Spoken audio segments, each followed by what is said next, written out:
मनाला विवेकाचा अंकुश लावला गेला पाहिजे आणि म्हणजे लावावाच लागतो. व्यवहारामध्ये जेव्हा तुम्हाला चांगलं वागायचं आहे तेव्हा त्या मनाला ह्याचा अंकुश लावावा लागतो, संयम ठेवावा लागतो. आणि ज्या ठिकाणी भगवंताकडे मार्ग वळतो, मुक्तीची पारमार्थिक आस मनामध्ये निर्माण होते, तेथे सत्वगुण असतो. म्हणजे खूप लोक असतात की खा प्या मजा करा, आता ते येईलच, रजोगुणामध्ये तेच सांगितलेलं आहे. पण एखाद्याला कुठेतरी वाटतं की अरे ह्याच्या पलीकडे काहीतरी आहे बरं का, मोक्ष मोक्ष म्हणतात, तो काय आहे, आम्हाला पण मिळेल का, तो त्याच्यासाठी काही केलं पाहिजे का. म्हणजे अज्ञानाचा शेवट म्हणजे सत्वगुणाचा प्रारंभ, असं समर्थांचं वचन आहे. की अतिशय मार्मिक आहे. ते म्हणतात की जेव्हा तुमचा सत्वगुण वाढतो तेव्हा मनामध्ये अज्ञानाचा शेवट झालेला असतो आणि ज्ञानाकडे वाटचाल सुरू झालेली असते, तेव्हा सत्वगुण वाढलेला आहे असं समजायचं. अज्ञानाचा अंधकार नाहीसा होऊन एकात्मज्ञानाचा प्रकाश दिसू लागतो. आणि सत्वगुण संपादने म्हणजे प्रपंच टाकणे नव्हे. खूप लोकांना असं वाटतं मग काय, आम्ही काय, आमचे बायका आहेत, मुलं आहेत, आम्हाला संसार आहे, नोकरी आहे, धंदा आहे, ते सोडून का आम्ही हेच करत बसायचं. तर त्याच्यासाठी प्रपंच टाकावा लागत नाही. उलट प्रपंच नेटका करून त्याद्वारे परमार्थ साधणे म्हणजे सत्वगुण आहे. समर्थांचंच वचन आहे. परमार्थ करा नाही काय, संसार करावा नेटका आणि त्यानंतर परमार्थ विवेका, असं त्यांनी सांगितलेलंच आहे.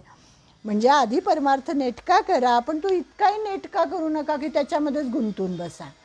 तर तो जेवढा पुरता, म्हणजे ताटामध्ये जसं मीठ असतं, जे मिठाची जेवढी गरज असते तेवढाच संसारात आपलं लक्ष असावं असं सांगितलं जातं. गोंदवलेकर महाराज असं सांगतात. म्हणजे ईश्वरी प्रेमा अधिक प्रपंच संपादने लौकिक सदा सन्निध विवेक तो सत्वगुण. ज्याच्याकडे विवेक बुद्धी असते तो सत्वगुणी असतो. संसार दुःख विसरवी भक्तिमार्ग विमळ दावी भजन क्रिया उपजवी तो सत्वगुण. परमार्थाची आवडी उठे भावार्थाची गोडी परोपकारी तातडी तो सत्वगुण. जो सतत परमार्थामध्ये पर उपकार करण्यामध्ये ज्याला गोडी वाटते तो सत्वगुणी आहे असं समजावं. म्हणजे इतर सर्वांपेक्षा ईश्वरावर अधिक प्रेम ज्याचं आहे, 4 लोकांप्रमाणे तो प्रपंच करतो, पण त्याच्या हृदयामध्ये सदैव विवेक जागा असतो तो सत्वगुण. जो संसारातील दुःखाचा विसर पाडतो, भक्तिमार्ग स्पष्टपणे दाखवतो आणि प्रत्यक्ष भजन करायला लावतो तो सत्वगुण आहे. जो परमार्थाची आवड उत्पन्न करतो, आत्मतत्वाची गोडी निर्माण करतो आणि परोपकार करण्याची उत्सुकता देतो तो सत्वगुण होय. दोन्ही दरडीवर हात ठेवून कधी होत नाही बरं का. म्हणजे बरेच जण म्हणतात की आम्ही हेही करतो, आम्ही तेही करतो, पण जर तुम्हाला भजन मनापासून आवडत असेल, जर परमात्म्याच्या प्रेमाची गीतं मनापासून जर आवडत असतील, तर पिक्चरची गाणी आवडता कामा नये. असं विशिष्ट वयानंतर तरी झालं पाहिजे असं सांगतात ते. प्रपंच न टाकताही विवेकपूर्ण आचरण हवे. भक्तिमार्गाकडे वळणे हा सत्वगुण आहे. सत्वगुण कसा ओळखायचा ते बघतोय आपण. जो भक्तिमार्गाकडे वळलेला आहे, यजन याजन इत्यादी षटकर्मे निर्मळ अंतःकरणाने करतो, हाही सत्वगुणच आहे. आणि निरूपणाच्या आवडीने हरिकथेच्या गोडीने ज्याची क्रिया पालटते, नुसतं ऐकून सोडून नाही देत. खूप लोक काय करतात, ऐकतात आणि सोडून देतात. पण नाही, हे मला कसं माझ्या आचरणात आणता येईल, माझा स्वभाव याच्यामुळे कसा सुधारेल, मी त्याचा माझ्या व्यवहारामध्ये कसा उपयोग करेल, कथा ऐकून हे घडलं पाहिजे. म्हणजे पालट झाला पाहिजे. मानव सत्वगुणयुक्त म्हटला पाहिजे असा मानव. विविध प्रकारची दानं जो देतो, उपोषण करतो, स्नान करतो, संतर्पण करतो, ही सगळी सत्वगुणाची लक्षणं आहेत. दास्यभक्तीवर समर्थांचा विशेष कटाक्ष आहे की आम्ही आता ते रामकृष्ण परमहंसांचं चरित्र वाचायला घेतलेलं आहे. तर त्याच्यामध्ये रामकृष्ण परमहंस म्हणतात की अरे तू दास हो भगवंताचा, ज्ञानी नको हो. ज्ञानाने काय होतं, अहंकार येतो आणि ज्ञान कळायलाही कठीणच आहे. त्यामुळे आपण जर संसारात राहतो तर आपण भगवंताचं दास झालं पाहिजे. ते तर कालीमातेची भक्ती करायचे. त्यामुळे आई मी तुझा दास आहे, आई तू आई आहेस, मी तुझं लेकरू आहे, असंच नेहमी म्हणायचे. आणि नेहमी भावावस्थेमध्ये असायचे रामकृष्ण परमहंस. म्हणजे दास्य भक्तीला यांनी महत्त्व दिलेलं आहे. तो सत्वगुण असतो. देवालय उभारण्यासाठी निस्वार्थपणे मदत करणे, दीपमाला, वृंदावने किंवा कुठे पार बांधून देणे विहिरीला, वने उपवने लावणे, पुष्पवाटिका फुलवणे, नदीला घाट बांधणे, ह्या सगळ्या गोष्टी म्हणजे आपल्या धनाचा उपयोग कशासाठी करतो आपण? पिक्चर नाटकं पाहण्यासाठी, परदेशात फिरण्यासाठी करतो का अशा गोष्टींसाठी करतो? तर तो सत्वगुणी ओळखावा असं त्यांनी सांगितलं. जो देवाच्या द्वारी भांडारगृहे निर्माण करतो, जो मठ बांधतो, भुयारांची रचना करतो, नंदादीपाची जबाबदारी घेतो, देवस्थानाला अलंकार अर्पण करतो, नाना प्रकारची वाद्ये विकत घेतो, ह्या सगळ्या गोष्टी जो करतो देवालयासंबंधित ह्या सगळ्या दास्यभक्तीच्या अंतर्गत येतात. महोत्सवामध्ये जो कष्ट करतो, हरिकथेला तत्पर असतो, तापसांची मनोभावे सेवा करतो, ही सगळी सत्वगुणाची लक्षणं समर्थांनी सांगितलेली आहेत, आपल्या रामदास स्वामींनी सांगितलेली आहेत. ऐसी भक्तीची आवडी, नीच दास्यत्वाची गोडी, स्वये देवद्वार झाडी, तो सत्वगुण. देवाचं मंदिर झाडणं हे पण सत्वगुणाचं लक्षण आहे असं त्यांनी सांगितलं आहे. सत्वगुणाचे एक महत्त्वाचे लक्षण असे की त्यामुळे समाजाचे घाव उपासक सोसत जातो, कठीण शब्द शांतपणे पचवतो. निंदा झाली तर झाली, निंदेने त्याला वाईट वाटत नाही. आपल्या सर्वसामान्य लोकांना कोणी जर बोललं तर आपल्या मनातून किती दिवस ते जात नाही.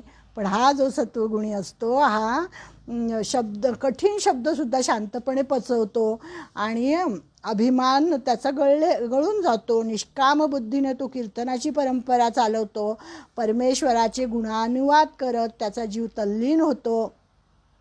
मुखी नाम हाती टाळी, नाचत बोले ब्रिदावळी, अशा लक्षणांनी तो अलंकृत असतो. अंतरी देवाचे ध्यान, तेणे निडारले नयन, पडे देहाचे विस्मरण, तो सत्वगुण. सत्वगुणाची आणखी एक कसोटी म्हणजे वैराग्य. ज्याच्याकडे वैराग्य असतं, अज्ञान जाऊन आत्मज्ञानाची प्राप्ती झाली की देहाभिमान गळून जातो. देहाभिमान गळला की विषयाची आसक्ती संपते. म्हणजे ही सगळी शृंखला आहे, एक एक गोष्ट एक गेली की दुसरी, दुसरी गेली की तिसरी, आणि मग ते आसक्ती संपली विषयांची की वैराग्य आपोआपच येतं.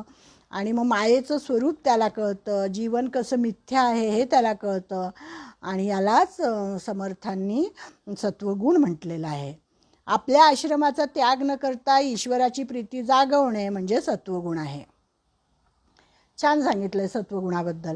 विषयांची आसक्ती संपली की मी माझे असे काही हरवल्याची भीती नाहीशी होते. माझं नाहीच आहे हे काही, तर मग हरवलं तरी काही हरकत नाही ना. मानव आपोआपच परमार्थाच्या निकट होतो, त्याची वृत्ती उदासीन होते. उदासीन म्हणजे काय? सम. उदासीन म्हणजे व्यवहारातला उदासीन नाही, निराश असा नाही उदासीन. तर उदासीन म्हणजे सुखदुःखे समे कृत्वा असा.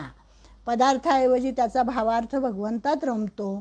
प्रतिकूल परिस्थितीमध्ये विपत्तीच्या तडाख्यात त्याचे अंतःकरण व्यक्तिमत्व अधिकच उजळून निघते. अशा स्वरूपाचे धारिष्ट्य हे सत्वगुणाचे महान लक्षण आहे. मनातील संदेह शंका सत्वगुणात मावळून जातात. परमेश्वर आहे हे एक हृदयामध्ये दृढ निश्चय त्याच्या असतो. निरपेक्ष प्रेमाची अमृतवेल हृदयात फुलू लागते आणि मग बुडते हे जन न देखवे डोळा, म्हणून कळवळा येतो जीवा, असं संतांबद्दल सांगतात की अकारणच प्रेम करतात ते. आपलं कसं असतं, आपलं प्रेम स्वार्थी असतं. कोणाकडून काही मिळणार असेल, कोणाकडून काही आपला हे असेल तर आपण प्रेम करतो. म्हणजे पती पत्नींचं प्रेमसुद्धा स्वार्थावरच अवलंबून असतं, असं हे कटू सत्य सांगितलेलं आहे. पण संत कसं प्रेम करतात? संत हे अकारण प्रेम करतात. बुडते हे जन न देखवे डोळा, त्यांना लक्षात येतं त्यांच्या संतांच्या की अरे यांचा उद्धार करायचा आहे, ह्यांची म्हणजे ह्याला ऊर्ध्वगतीला न्यायचं आहे मला, हे खाली चाललेले आहेत, मग त्यांच्यासाठी काहीतरी केलं पाहिजे. म्हणून अकारणच ते तळमळ त्यांच्या मनामध्ये येते संतांच्या, आणि ते जनतेवर प्रेम करतात, दया करतात, त्यांना उपदेश करतात, त्या तळमळीने करतात. आणि ती तळमळ खरी असते आणि म्हणून आपल्यावर त्याचा परिणाम पण होतो. आपल्या शब्दांचा कोणावर परिणाम नाही होत, पण संतांच्या शब्दांचा आपल्यावर का परिणाम होतो? कारण त्यांची तळमळ खरी असते आणि त्यांचे बोल हे अनुभवाचे बोल असतात. शरीर लावावे कारणी, साक्षेप उठे अंतःकरणी, सत्वगुणाची करणी ऐसी असे. शांती क्षमा आणि दया निश्चय उपजे जया सत्वगुण जाणावा तया अंतरी आला. सर्व संतांची चरित्रे या सत्वगुणाची साक्ष आहेत. प्रापंचिक आपत्तींनी जो डळमळत नाही तो सत्वगुण आहे. किती आपत्ती आल्या, तुकाराम महाराजांवर किती आल्या आपत्ती. संसार बुडाला, आधी सगळी त्यांची सावकारी गेली, नंतर बायका पोरं गेली, नंतर सगळं त्यांची हानी झालेली आहे. परंतु ते डगमगले नाहीत आणि त्यांनी एवढं मोठं आपल्यासमोर 4,500 अभंगांचं कर्तृत्व करून दाखवलेलं आहे आणि संत म्हणून ते उदयाला आलेले आहेत. सत्वगुणाचे आणखी एक महान लक्षण म्हणजे जनसामान्यांना संतोष विणे हे होय. म्हणजे सकळासी नम्र बोले, मर्यादा धरून चाले, सर्व जन तोषविले तो सत्वगुण. सकळ जनासी आर्जव, नाही विरोधाचे ठाव, परोपकारी वेची जीव तो सत्वगुण. परपीडेचे वाहे दुःख, परसंतोषाचे सुख, वैराग्य देखो निहारिख, मानी तो सत्वगुण. परभूषणे भूषण, परदूषणे दूषण, परदुःखे सिणे जाण तो सत्वगुण. समर्थांचा दासबोध जर वाचला ना तर आपल्याला इतकं म्हणजे एका शब्दावर इतकं लिहिलं आहे त्यांनी, इतकं लिहिलं आहे. शब्दसंपत्ती पण खूप मोठी आहे त्यांच्याकडे, अनुभव पण दांडगा. त्यामुळे दासबोध वाचला की फार छान वाटतं. हे सगळं दासबोधातच दिलं आहे त्यांनी. जो सर्वांशी नम्रतेने बोलतो, जो नीतिधर्माची मर्यादा पाळतो, जो सर्व लोकांना संतोष देतो तो सत्वगुण. जो सर्व लोकांशी अत्यंत सरळपणाने मोकळेपणाने वागतो, त्यामुळे कुठे कोणाशी विरोध उत्पन्न व्हायला जागाच उरत नाही, जगन्मित्र होतो मग तो. दुसऱ्यावर उपकार करण्यात जो आपले आयुष्य खर्ची घालतो तो सत्वगुण. दुसऱ्याला दुःख झाले की याला दुःख होते, दुसऱ्याला संतोष झाला की याला सुख वाटते, वैराग्य पाहून याला आनंद होतो तो सत्वगुण आहे. जो दुसऱ्याचे भूषण ते आपले भूषण मानतो, जो दुसऱ्याचे दूषण ते आपले दूषण मानतो, दुसऱ्याच्या दुःखाने जो स्वतः कष्टी होतो तो सत्वगुण आहे. परोपकार हा आपले अंतर सुखावण्यासाठी नसतो, तर समाजाच्या भल्यासाठी व उन्नतीसाठी असतो. समाजात आधार नसलेल्या असहाय्य अशा अनेक व्यक्ती असतात, त्यांची दुःखे हलकी करणे म्हणजे सत्वगुण आहे. हा सगळा सत्वगुणी माणसाचा स्वभाव आणि त्याचं वागणं याच्यातच सांगितलेलं आहे त्यांनी आपल्याला, की कोणी अडलेला आहे, कोणी संकटात आहे, त्याच्यासाठी धावून जाणारा म्हणजे हा सत्वगुणी असतो. केवळ आत्मोद्धार म्हणजे सत्वगुण नव्हे, तर आपल्या निर्मळ आचरणाने व आदर्श उदाहरणाने जगदोद्धार करणे. की मला कळलं आहे, मला ज्ञान झालेलं आहे, त्यामुळे मी आता बसेल ह्याच्यामध्ये जाऊन, गिरीकंदरामध्ये जाऊन तपस्या करत, ध्यान करत परमेश्वराचं, असं कुठल्याही संतांनी केलं नाही. तर त्या संतांना ज्ञान झालेलं होतं, परमेश्वराची प्राप्ती झालेली होती, परंतु ते समाजामध्ये आले, समाजासारखं राहिले आणि समाजाचा उद्धार करण्यासाठी म्हणून त्यांनी कार्य केलेलं आहे. तो सत्वगुणी असतो की जो सन्मार्ग दाखवी जना, जो लावी हरिभजना, ज्ञान शिकवी अज्ञाना तो सत्वगुण. या एका ओवी समर्थांनी सत्वस्थ महापुरुषाची जीवनरेखा स्पष्ट आखली आहे. सत्वगुण म्हणजे परमार्थाचे मंडन, महंताचे भूषण, रजतमाचे निरसन, आनंदाची लहरी, पुण्याचे मूळपीठ म्हणजे सत्वगुण आहे. किती छान सांगितलं. सत्वगुण हा संसार सागरामध्ये तारक आहे. जो सत्वगुणी होतो तोच संसार समुद्र तरून जातो. म्हणजे आपल्याला जेव्हा मोक्ष मिळायचा आहे तेव्हा हळूहळू आपण तमोगुण टाकतो, मग हळूहळू रजोगुण टाकतो आणि मग सत्वगुणाकडे जातो आणि मग सत्वगुणाच्या पलीकडे आपल्याला जाता येतं.